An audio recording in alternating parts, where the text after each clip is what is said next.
Hi friends, നമ്മൾ ഒരു beauty പാർലറെ പരിചയപ്പെടുത്താനാണ് പോകുന്നത്. നമുക്ക് കാതിലുള്ള പ്രശ്നം എന്ന് വെച്ചാൽ കാതിൽ കമ്മലിട്ട് കഴിയുമ്പോൾ അത് വലിഞ്ഞു തൂങ്ങി കീറി വരാം. അതല്ലാണ്ട് കാതൊക്കെ കുത്തുമ്പോൾ തന്നെ ഇറങ്ങിപ്പോകാം. അങ്ങനെ ഒരു പ്രശ്നത്തിൽ പെട്ടിരിക്കുന്നതാണ് ഞാനും. അപ്പൊ എന്റെ ചെറുപ്പത്തിൽ എന്റെ കാത് കുത്തിയപ്പോ തന്നെ കാതിലെ കറക്റ്റ് പൊസിഷനിലല്ല അവര് കാത് കുത്തി വെച്ചത്. അപ്പൊ അത് കാരണം ഇറങ്ങി താഴത്തേക്ക് വന്നിരിക്കുന്നതാണ്. അപ്പോൾ ഞാനിവിടെ പെരുമ്പാവൂർ ഒരു ബ്യൂട്ടി പാർലറിൽ വന്നിരിക്കുന്നതാണ്. അത് നമുക്കിത് ഈ ഹോള് അടച്ചിട്ട് വേറെ ഒരു ഹോളാണ് നമ്മൾ ചെയ്യാൻ ഉദ്ദേശിക്കുന്നത്. അതിന് വേണ്ടി നമുക്ക് ഇവിടുത്തെ മേഡത്തെ ഒന്ന് പരിചയപ്പെടാം. ഇത് പെരുമ്പാവൂര് ലയാസ് ഷഹനാസ് ബ്യൂട്ടി പാർലർ എന്ന് പറയുന്ന പാർലറിലാണ് ഇത് ചെയ്തു കൊടുക്കുന്നത്. ഇപ്പോൾ ഈ കുട്ടിയുടെ കാതിൻ്റെ ഇപ്പൊ ഇറങ്ങിയിരിക്കുകയാണല്ലോ, വേറെ ദ്വാരം ഇറക്കിയാണ് കുത്തിയിരിക്കുന്നത്. അപ്പോൾ നമ്മൾക്ക് ഇത് കയറ്റി ഇവിടെ ഇതിൻ്റെ യഥാർത്ഥ പൊസിഷനിലേക്ക് ആക്കാൻ പോവുകയാണ്. അപ്പോൾ ഇതിനെ നമുക്ക് അടയ്ക്കണം. അങ്ങനെ ഈ അടയ്ക്കുന്ന ഒരു സംഭവമാണ് നമ്മളിവിടെ ചെയ്തു കൊടുക്കുന്നത്. ഇത് കൂടാതെയുള്ള ഈ ഒരുപാട് പേര് ഇവിടെ വന്ന് ചെയ്യുന്നുണ്ട്. ഇതിങ്ങനെ ദ്വാരം വലുതാകുക, ഹോളിങ്ങനെ വലുതായിട്ട് കീറിപ്പോയി ഇങ്ങനെ തൂങ്ങിക്കിടക്കണേ. വിട്ടതാണെങ്കിൽ ഞങ്ങളിവിടെ ചെയ്തു കൊടുക്കില്ല. വിടാത്തതാണെങ്കിൽ മാത്രം ഞങ്ങളിവിടെ അത് ഒട്ടിച്ച് അത് ശരിയാക്കി കൊടുക്കുന്നതാണ്. ഒട്ടിച്ച് പിന്നെ ഞങ്ങൾ വേറെ ഒരു ഇത് അതിൻ്റെ ശരിയായ രീതിയിൽ വേറൊരു ദ്വാരം ഉണ്ടാക്കി അവിടെ കമ്മലിട്ട് കൊടുക്കുന്നതാണ്. അപ്പോൾ അതിനുള്ള ഒരു ഇതിലേക്കാണ് ഇപ്പോൾ നീങ്ങാൻ പോകുന്നത്. ആദ്യമായിട്ട് നമ്മളിവിടെ ഇതങ്ങ് തുടച്ച് നന്നായിട്ട് വൃത്തിയാക്കുകയാണ്. അതിൻ്റെ ഇവിടെ അഴുക്കൊക്കെ ഉണ്ടെങ്കിൽ അത് നീക്കണം. ഇതിൻ്റെ ഒരു മരുന്ന് പുരട്ടി കൊടുക്കും. അത് കഴിഞ്ഞ് 8 ദിവസം ഞാനൊരു പേപ്പർ പ്ലാസ്റ്റർ വെച്ച് ഒട്ടിച്ച് കൊടുക്കുകയാണ്. ഒട്ടിച്ച് അത് പാക്ക് ചെയ്ത് ഇവിടെ വെക്കും, ഇങ്ങനെ റൗണ്ടായിട്ട്. അതിപ്പോൾ കാണിക്കുന്നതാണ്. ചെറിയൊരു നീറ്റലില്ലേ, നീറണം.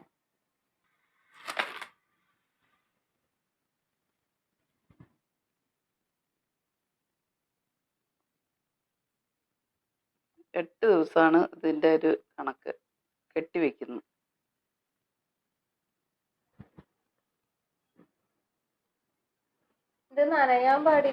ഇന്ന് ഈ ഒട്ടിക്കുന്ന ദിവസം ഇത് നനയാൻ പാടില്ല. ഒട്ടിച്ച് അത് കഴിഞ്ഞ് നാളെ മുതൽ ഇത് നനയണം. എന്നാലേ അതിൻ്റെ ഒരു പ്രവർത്തനം നടക്കുകയുള്ളൂ. കുളിക്കുകയോ എന്ത് വേണേലും നിങ്ങൾക്ക് ചെയ്യാം. മുഖം കഴുകുമ്പോഴും ഒക്കെ നനഞ്ഞാലും ഒരു പ്രശ്നവും. ഇത് 8-ാം ദിവസം അല്ലെ 8, 9, 10 കൂടുതൽ ദിവസങ്ങൾ ഇരിക്കും തോറും അതിന് നല്ലതാണത്. ഒരു ചെറിയൊരു ഇൻഫ്ലമേഷൻ നമ്മൾ കൊടുക്കണമെന്ന് മാത്രമേ ഉള്ളൂ ഇതിനകത്ത്. അതിനാണ് ഈ മരുന്ന് ഉപയോഗിക്കുന്നത്. കാരണം നമ്മൾ ഒരു സ്ക്രാച്ച് ഇപ്പോൾ ഒരു കീറി പോണതാണെങ്കിൽ ഡോക്ടേഴ്സ് സ്റ്റിച്ച് ചെയ്യുന്നതിന് മുമ്പ് അവിടെ സ്ക്രാച്ച് ചെയ്യും അവർ. അത് കഴിഞ്ഞാണ് അവിടെ സ്റ്റിച്ച് ചെയ്യുന്നത്. അപ്പോൾ ആ തൊലീനെ കൂട്ടിച്ചേർക്കാനായിട്ട് അതിനൊരു എന്തെങ്കിലും ഒരു മാർഗം വേണം. അതിന് വേണ്ടിയിട്ടാണ് ഇപ്പം നമ്മൾ ഈ മരുന്ന് വെട്ടി കൊടുക്കുന്നത്. അപ്പം അവിടെ ആ ഒരു പൊട്ടൽ പോലെ വന്ന് അതിങ്ങനെ കൂട്ടിച്ചേർന്ന് ഒട്ടും. അത് ഗ്രാജ്വലി ഒട്ടുള്ളൂ. ഇപ്പം ഈ 8-ാം ദിവസം എന്ന് പറഞ്ഞാൽ 8 ദിവസം നമ്മൾ അതിൻ്റെ പ്രോസസ്സിങ് നടക്കാൻ വേണ്ടിയിട്ടാണ്. അത് കഴിഞ്ഞിട്ട് ഒരു ഗ്രാജ്വലി ഒരു 2 months ഒക്കെ എടുക്കും അത് നന്നായിട്ട് ഒട്ടിച്ചേർന്ന് ദശ കൂടിച്ചേരാൻ വേണ്ടിയിട്ട്. അപ്പോൾ അതിനു മുമ്പ് നിങ്ങൾ കിടന്ന് ബഹളം വെക്കരുത്. കാരണം ഇത് ഒട്ടിയില്ല എന്നൊക്കെ പറഞ്ഞ് പല പ്രോബ്ലങ്ങളും എല്ലാവരും പറയുന്നതായിട്ട് ഞാൻ കേട്ടിട്ടുണ്ട്. പക്ഷെ എൻ്റെ ആവശ്യമില്ല. അത് ഞാൻ എല്ലാവരോടും പറയും, നിങ്ങൾ ഒത്തിരി ഇത് പെട്ടെന്ന് തന്നെ ഒട്ടുമെന്നും പറഞ്ഞുകൊണ്ട് അതിന് വേണ്ടിയിട്ട് ഒത്തിരി ഇതാക്കരുത്. അത് നമുക്കൊരു 2 മാസം വെയിറ്റ് ചെയ്യണം. 2 മാസം കൊണ്ടേ ഉള്ളൂ ഇത് ഒട്ടിച്ചേർന്ന് വരുള്ളൂ. ഇതിപ്പോൾ ചെറിയ ദ്വാരം ആയതുകൊണ്ട് പെട്ടെന്ന് തന്നെ ആകും. വലിയ ദ്വാരങ്ങൾ ഇത്തിരി സമയം എടുക്കും. നന്നായിട്ട് കീറി ഇങ്ങനെ നല്ലോണം കീറിയിരിക്കുന്ന ഒരുപാട് ചെവികൾ ഞാനിവിടെ ചെയ്തു കൊടുക്കുന്നുണ്ട്. വേറെ ഇവിടെ ഞങ്ങൾ കൂടുതൽ പിന്നെ ഫേഷ്യൽ എല്ലാം ഒരു പാർലറിലേക്ക് ആവശ്യമായിട്ടുള്ള എല്ലാം ചെയ്യുന്നു. ഹെയർ കട്ടുകളെല്ലാം ഉണ്ട്. ലെയർ, സ്റ്റെപ്പ് എല്ലാം ഹെയർ കട്ടിങ്ങിന്. പിന്നെ സ്മൂത്തനിങ്, കെരാട്ടിങ് ട്രീറ്റ്മെൻ്റ് ഇല്ലേ, കെരാട്ടി അത്. പിന്നെ ഇത് തന്നെയാണ് പെർമനൻറ്റ് ബ്ലോ ഡ്രൈ അത് ചെയ്യുന്നുണ്ട്. പിന്നെ മുഖത്തും കഴുത്തിലൊക്കെ വരുന്ന അരുമ്പാറ കരിച്ചു കൊടുക്കുന്നുണ്ട്. അത് പിന്നെ ഉള്ള പെഡിക്യൂറ്, മാനിക്യൂറ്, ഒരു ബ്യൂട്ടി പാർലറിലേക്ക് ആവശ്യമുള്ള എല്ലാം ഇവിടെ ചെയ്തു കൊടുക്കുന്നുണ്ട്. ഇവിടെയായിട്ട് നമുക്ക് കുത്തിയേക്കാം. ഈ ഒരു ഇതിൽ ഏറ്റവും താഴെ ദ്വാരം ആയതുകൊണ്ട് നമുക്ക് മുകളിലേക്ക് കയറ്റി കുത്തിയും കൂടെ വിടുവാണ് ഈ കസ്റ്റമറെ. കാരണം ഇവർ ദൂരെ വീടായതുകൊണ്ട് പിന്നെയും രണ്ടാമതൊരു പ്രാവശ്യം വരേണ്ട കാര്യമില്ല. അതുകൊണ്ട് നല്ലൊരു പൊസിഷനിൽ നോക്കി നമ്മൾ പോയിന്റ് ചെയ്തിട്ട് ഇത് കുത്തി വിടും. വീട്ടിൽ ചെന്ന് 8 ദിവസം ആകുമ്പോൾ 10 ദിവസം കഴിയുമ്പോഴത്തേനും ഇവർക്കത് അഴിച്ചു കളഞ്ഞാൽ മതി. അല്ലെങ്കിൽ ഇതേപോലെ ദൂരേന്ന് വരുന്ന കസ്റ്റമേഴ്സിന് ഇങ്ങനെ ഞാൻ ചെയ്തു വിടുന്നത്. ഒട്ടിക്കാൻ നന്നായിട്ട് കീറി വരുന്നതാണെങ്കിൽ പിന്നെയും വരാൻ പറയും. അല്ലാതെ ഇതേപോലെ വരുന്ന കേസുകളിലൊക്കെ ഇതേപോലെ ചെയ്തു വിടുന്നത്. കാരണം മുകളിൽ കൂടെ കുത്തി അങ്ങോട്ട് വിടും. കസ്റ്റമേഴ്സിനെ 2-3 പ്രാവശ്യം നടത്തേണ്ട ആവശ്യമില്ല.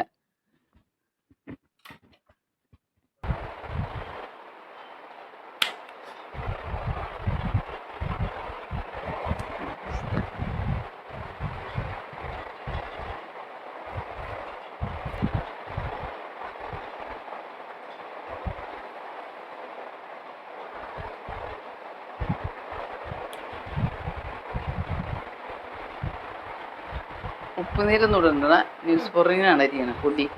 ഏതിൻ്റെ അത് അങ്ങോട്ട് ഇട്ടാൽ മതി. ഇനി 8 ദിവസം നമുക്ക് വെയിറ്റ് ചെയ്യാം. അതിന് ഇവിടെ എല്ലാം കെട്ടി വെച്ചിരിക്കുകയാണ്.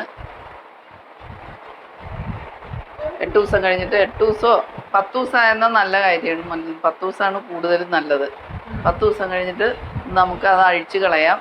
പിന്നെ അത് ഗ്രാജുവലി അങ്ങോട്ട് ഒട്ടിക്കോളും. അത് ഇന്ന് നനയ്ക്കാൻ പാടില്ല, കുളിക്കാൻ പാടില്ല. നാളെ മുതൽ നനയ്ക്കുകയും കുളിക്കുകയും ഒക്കെ ചെയ്യാം. ഫ്രണ്ട്സ്, നമ്മള് ഹോള് അടയ്ക്കാൻ വേണ്ടി സ്റ്റിക്കർ ഒട്ടിച്ചിട്ട് ഏകദേശം 14 ദിവസമായിട്ടുണ്ട്. 10 ദിവസം മതി എന്നാണ് പറഞ്ഞിരുന്നത്. എന്നാലും ഇതിപ്പോ 14 ദിവസം ആയിട്ടുണ്ട്. നമുക്കിതിപ്പോ അഴിച്ചു മാറ്റിയിട്ട് കാതില് ഹോൾ അടഞ്ഞിട്ടുണ്ടോ ഇല്ലയോ എന്ന് നമുക്ക് നോക്കാം.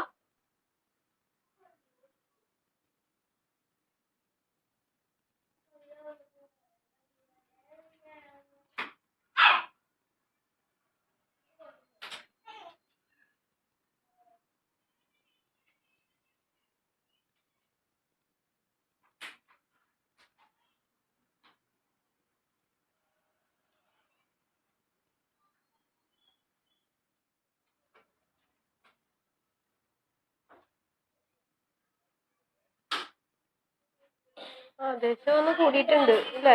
അപ്പൊ കാതില് ഇപ്പൊ ഞാൻ നോക്കിയപ്പോ ദശ വന്ന് മൂടിയിട്ടുണ്ട്.